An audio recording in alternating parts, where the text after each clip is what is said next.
Morning, everybody, and welcome to another brand new episode here on 1950's Farm. And I had to drag that welcome in out because I couldn't remember where I was. So, oh yes, we're having that sort of day. Hope you're all having a good day and a good time of things on this Friday. The weekend is rapidly approaching again, but anyway, enough of that. We're on 1950's Farm, as I've said, and we are currently baling the hay that we cut in the last episode, and it's going fantastically well, actually. Thanks for asking. Yeah, it's going really well. Going to be some good bales off here. Again, going to go into our bale store. This is hay now. Me and the dairy are kind of doing hay and straw now for ourselves. Although the straw that we get from the soybeans, the dairy is very welcome to, because we don't have animals that require straw. So, but from the wheat harvest that we did 2 or 3 episodes ago now, that big field there right in front of us, the straw barn got completely filled, so I don't think the dairy's going to want out or need our straw. It's not probably a case of not wanting it. I think it would be more of a case of they don't need our straw. So we will still bale it, because we can sell the straw. It's a little bit of extra cash for us. It's a long old way down to the sell point, mind, and that will have to be taken sort of into consideration and weighed up, before we do it, because obviously, if it's costing us a fortune in diesel and time to take a few bales down to the sell point, then is it really worth it? But we'll figure that out when the time comes. Say the soybeans are a long way off being ready yet. We've got another, I don't know, 2, 3, 4 months yet before they're going to be excuse me, before they're going to be ready. 3 months probably. So nothing to sort of worry about there. We'll carry on as well with off camera. I'll carry on as well with a little bit of contracting. There's a few more fields now that have come available to be contracted on here, so I'll carry on with that, which is obviously bringing us money in. But the price of land on this map, it isn't at the moment. I don't think there's a field on here on the map at the moment that we can afford. So by the time we get sort of 500,000-600,000, it's going to be gone with one small field. So I'm not sort of too worried. As I said before, at first it bothered me, the fact that I was getting modern day prices,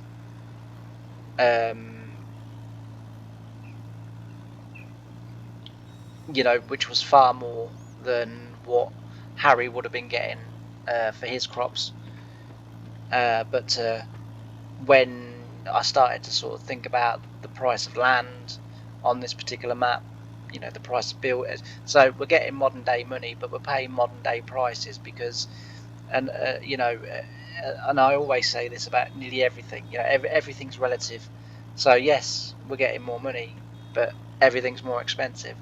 If we were getting 1950s money, I would have, expected and hoped that the game would recognise that, and so therefore the price of everything would drop dramatically, so that it counterbalances out. And that's all that's going to happen here. Is that yes, we are getting a lot more for our crops, but we're going to have to pay a lot more for the land. We're going to have to pay a lot more for buildings, for tractors, for machinery. So, as I say, it is going to work out, and that's why I sort of kind of, in a way, sort of dropped it from my own sort of thinking, well, how am I going to get around this, because I sort of, when I started to realise, I've said a few times now, there's there's 2 fields on that little bit of land just there that I wanted to buy, and at the moment with 360,000 in the bank, we're still probably about another 300,000 away from being able to afford it. So, as I say, everything's relative. and so therefore it will work out right. But yeah, so it's just a case of, you know, just plugging along and keep on going. As I say, by 1952, Harry was starting to help out local farms, and all I'm doing is any field that comes along this bit of stretch that we're on, any fields on the other end of the map or in the middle of the map or whatever, because it's a big old map. And I think it basically opens up for contracting. It opens up about 10 fields to me. I think I remember counting, because the other fields along here are just too blooming big for the equipment that we've got. You know, there's a few fields here. Actually, it'd be easier to show you on this one. So up here, so this is where we are obviously. So this one's in contract range. This one, they're grass, so we don't have to worry about that. This one, that's grass, we don't have to worry about that. This one, and then this one here, and then this one, but this one's out of range. That one up there is okay. They're out of range. That's out of range. That's out of range. That's out of range. That's okay. That's okay. That's okay. That's the bit of land that we want to buy. Actually, while we're here, how much is that? Oh, it's 204. Do you know what? I had that down as 604,000. So we could afford it. So basically, what you got to do now is completely forget everything I've just said, and we'll start again. Never mind. Yeah. So you know, yes, we have now got the money, but no, I wouldn't spend 204,000 by 360 on a bit of land yet. Maybe in the autumn. Like I say, we've still got lots to do yet, and you know, obviously we're going to sort of carry on working the dairy as well, just because it brings us a variety of jobs. Otherwise, it would be eat, sleep, and repeat on this farm. You know, because we don't have the land and, you know, and stuff to keep ourselves exceptionally busy, and also as well keep a nice variety of jobs. So we will still be working the dairy. You know, they are getting more fields, and you know, it's getting so as we're sort of hectic now, because we're busy on two farms. And the good thing, well, you know, the thing about the dairy is that while Harry was kind of growing, you know, as a farmer, while you know, he was not growing nowhere near the rate that the dairy was. The dairy back in the day was the thing to kind of be in, as far as I can see, in terms of their growth anyway, compared to. But then you have to also remember that they were long established before the 1950s, when, you know, the subsidies and the grants and everything else were sort of handed out. They were already well established. They were, you know, they'd been a dairy for probably the 1920s, 30s, and when the rise of farming happened, and as I said in the last episode, in 1952, all rationing and restrictions had, by the Christmas of 1952, had come to an end in America. From what I understand, it was 1947 in the UK when rationing was starting to be reduced. So you were allowed slightly more of things. But according to my mum and dad, in the 50s, although officially it kind of wasn't a thing, it was a thing. Shops were still very wary about letting you buy, you know, sort of huge quantities of things. So, but in 1952 in America, you know, restrictions and rationing and on all of that had largely come to an end. Certainly by the Christmas, it had completely come to an end. And what that meant was that firms like John Deere, you know, International Harvester, and all of those firms were now no longer restricted in the amount of steel and metal and other materials that they needed in order to build their machines, if you like. So what essentially happened from from what I've read, it says that by the time sort of the end of 1953, so it took a year to 2 years before farms, or before agricultural companies like John Deere, like International Harvester, were able to buy the resources they needed in order to then uh, supply their build lines, and sort of dramatically increase the amount that they could build a year. And of course, the other thing that by the sort of the late 50s and the early 60s to mid 60s, humans were now in much larger supply as well, because obviously the war killed many millions of men and women and children, that got caught up in the bombings and everything else.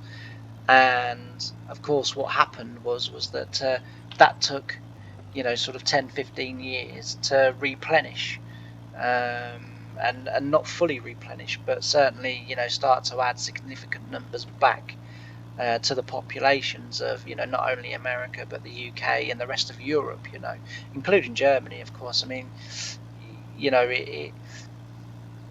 it's hard to kind of to think of it as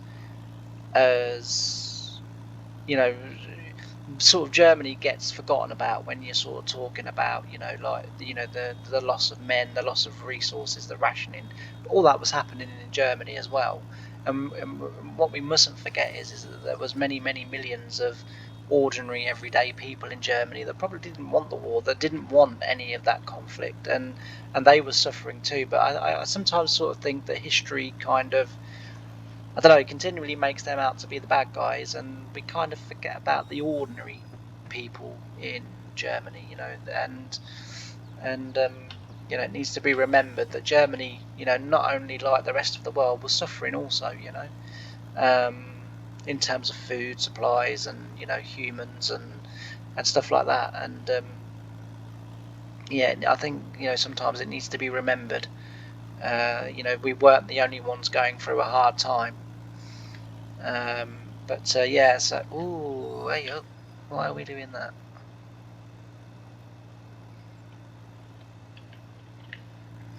Don't know why that happened. So, as I say, by 1953, 54, and I sort of say John Deere a lot because they were the leaders.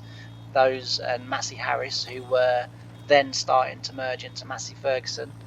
They were the forerunners, and they were the reason that a lot of other farming companies, smaller farming companies, went out of business because they were able to buy resources in vast quantities. They were able to offer, the best wages to the best designers and inventors, and everything else that they needed to to grow their businesses.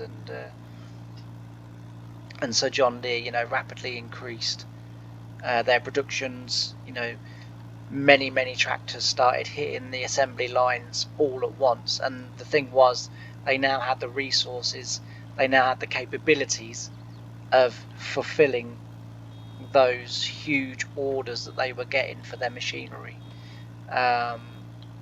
So it's a very, I don't know, kind of, you sort of think of the 50s and you think, nothing happened, and it was all a bit kind of stale. And then you start reading about it, and you start reading about industry, you start reading about, sort of life and politics and all of that. And you realise actually the 50s were, instrumental in kind of shaping the way that our modern world runs today. And it's really eye-opening that that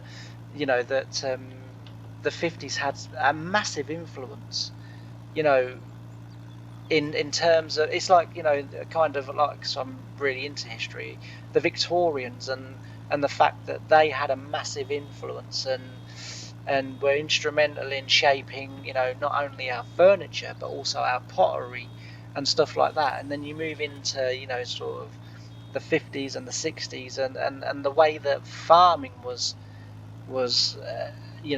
changing the way that we lived, and suddenly we were able to meet the food supply demand, and yeah, it's as I say, it's fascinating, and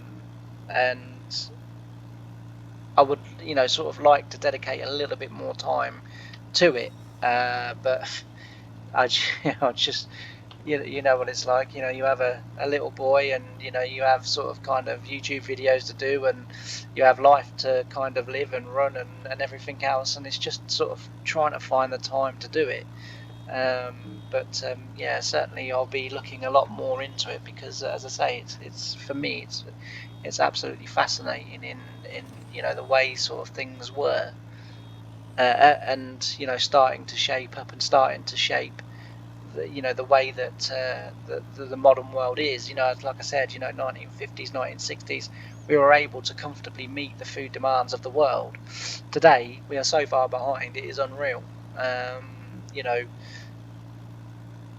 it's almost like from sort of the 30s we just kept leaping forward, you know unlimitless in our advances in technology, in everything.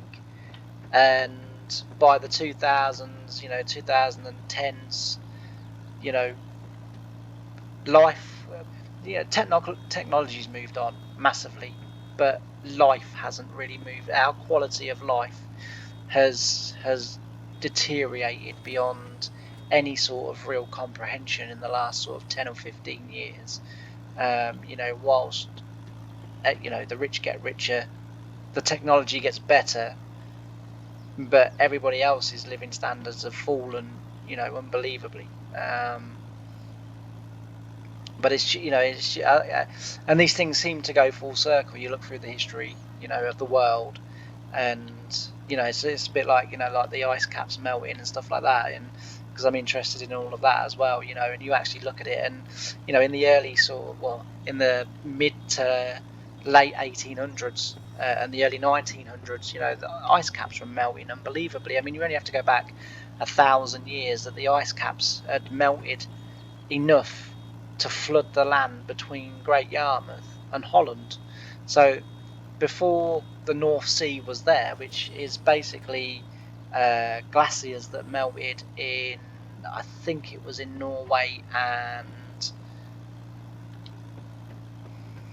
I'm tempted to say Sweden. I think it was. It was a while ago that I actually watched all the documentaries and read all the books on it. But yeah, they're between Great Yarmouth and Holland, and all round the sort of north coast of England. Sorry, the east coast of England. I do beg your pardon. The east coast of England was land. It was called Doggerland, and there were many villages and small towns and stuff that occupied that land between the two countries. And as I say, about 1,000 years ago, or roughly 1,000 to 1,500 years ago, the ice caps were melting at an alarming rate. And we have to remember, this is before diesel engines. This is before mass factories and pollutants and stuff like this. So the ice caps were melting long before all of this came along.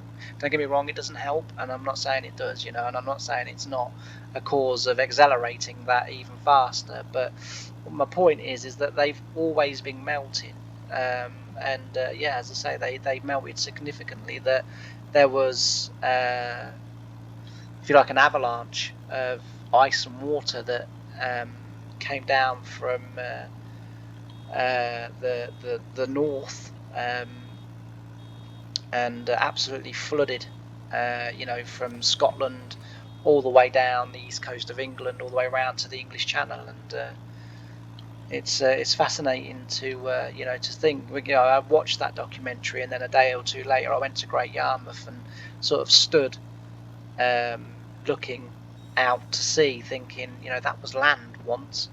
That people lived there. You know, they had settlements, animals, and all of that good stuff. You know, and it's amazing to think. You know, but anyway, I've gone on far too long.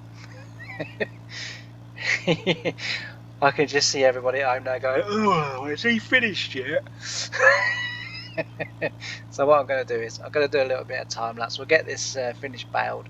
We'll get these bales collected, and we'll get them in the store, and then we'll see where we're at when we get to the end of that. So bye for now.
And I'm back.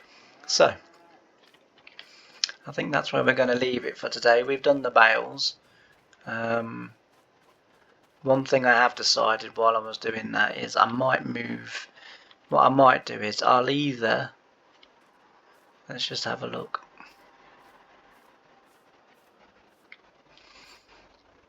Right, so what I might do is I might take this bit of fence out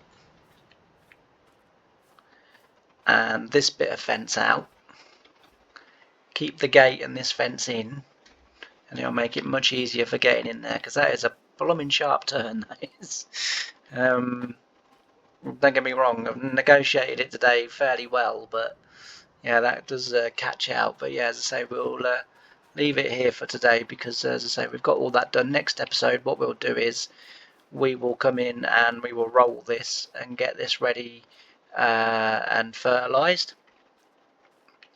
It just needs one more fertiliser state, so we'll get that rolled, and then we will also what I might even do is actually skip to the next day and then roll it, so let the grass come up one and then roll it again to knock the grass back down again, because I think that's going to take a little while to roll.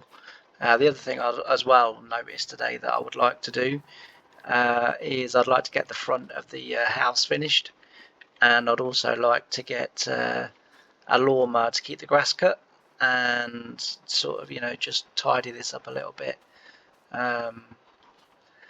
So yeah, busy. But as I say, that's going to be it for this episode. If you haven't done already, please don't forget to like, comment and subscribe. It really does help the channel. And also for me to say is I've really enjoyed having your company on this episode, and I hope you'll join me for the next one. Bye for now.